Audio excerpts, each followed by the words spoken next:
let's continue this journey into and through and with the resilience that we all share today. This is called peace present, meaning realizing, appreciating, and moving with the peace in your presence and with temperance.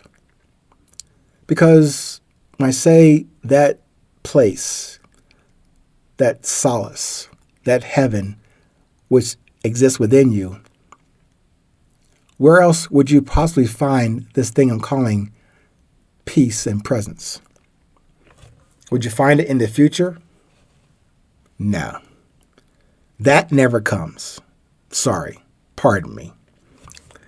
It is, and this is always the present. Right now. Could you find that temperance, that peace, presence in the past? Sorry. Can't give you that one either. On a good, sunny, and easy day, it's great to compare the crap of yesterday to the gloriousness of today. That's easy.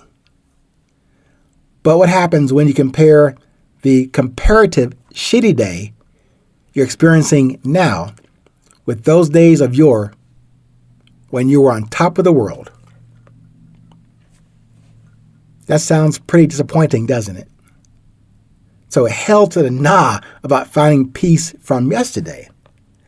But before I leave that point, just the other day, I happened upon a YouTube short when a monk or guru shared 3 tenets of wisdom. One was about happiness. He was saying that's your job. And he was advising against any practice or comparison about happiness. Doing that, he was saying, would only lead you further or back into misery and dissatisfaction. And the third one he was making a point about was making peace with your past. Making peace with your past. Now, I appreciate that as meaning keep the past in the past. You cannot change anything about your history or your past. The ups and downs and the in-betweens. There's only the present moment that I ask you to focus on and to prioritize. Certainly, it's nice to revisit those great positive exploits from your past.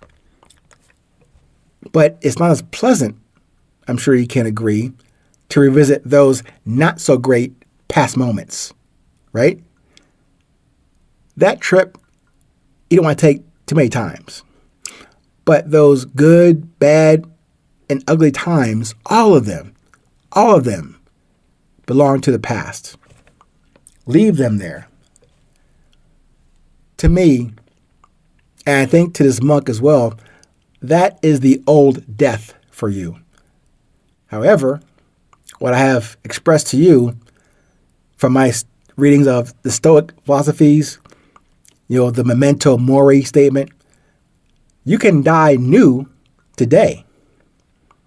No, not in a terminal way, in your way, called purpose and message and voice and commitment to your essential desire, discipline, and drive in the present moment, in the now. That middle part is the missing key and link to what I'm calling peace present. The discipline. To protect or respect the courtesy of the unique beauty bestowed upon you. The unique beauty given to me. And that's the only place where you can find it. This peace present thing. Now, on that point, let me quote something from Mr. Ryan Holiday, that was more on the discipline part of that missing middle piece, between desire and drive, the discipline. Let me give you this. Quote, discipline is about doing what's hard. Just as courage is a triumph over fear, discipline is a triumph over another lower part of our nature. A lot of times, discipline is pushing yourself to do something you don't want to do. But the other part of it, what we might call the temperance part, is not doing the stuff you do want to do. Seneca said, we're all slaves to one thing or another, sex or ambition, attention or chaos. By indulging in these passions often enough, eventually we'll lose the freedom to abstain from them. We just can't not. We need discipline to push through that, to resist the urge to keep going what's not serving us, to step back when our ambition tempts us to overreach, to recognize that rest, recovery, and restraint are not signs of weakness, but also of strength and wisdom. Discipline in this way isn't just about action. It's about control. Control over our impulses, our low desires, and even our most deeply ingrained habits. Without it, we are slaves. Only through temperance can we ever be truly free. Unquote. Isn't that beautiful?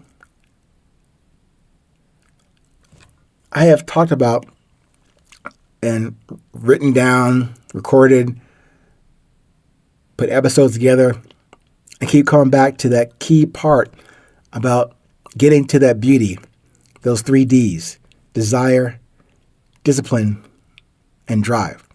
But that middle part of those Ds, discipline, that's the only way I can get there. Can't, mail in the first one, the third one. That second one has to be in play. It's not a one-way street. It's a cyclical process. Because otherwise, maybe worse than you, or no, that's comparison.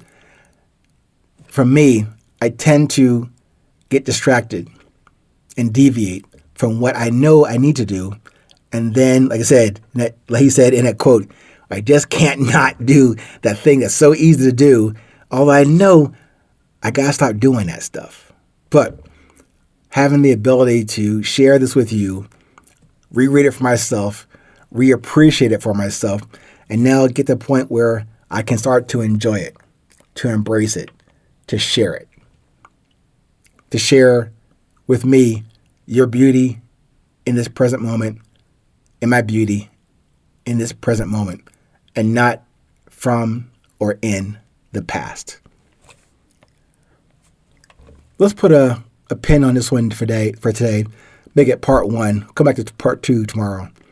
In the meantime, there is no tomorrow. If we get another now, another present moment after this one, we'll come back to it. Until then, stay present, stay current. No matter where you are in this world, remember, it's always 8:20.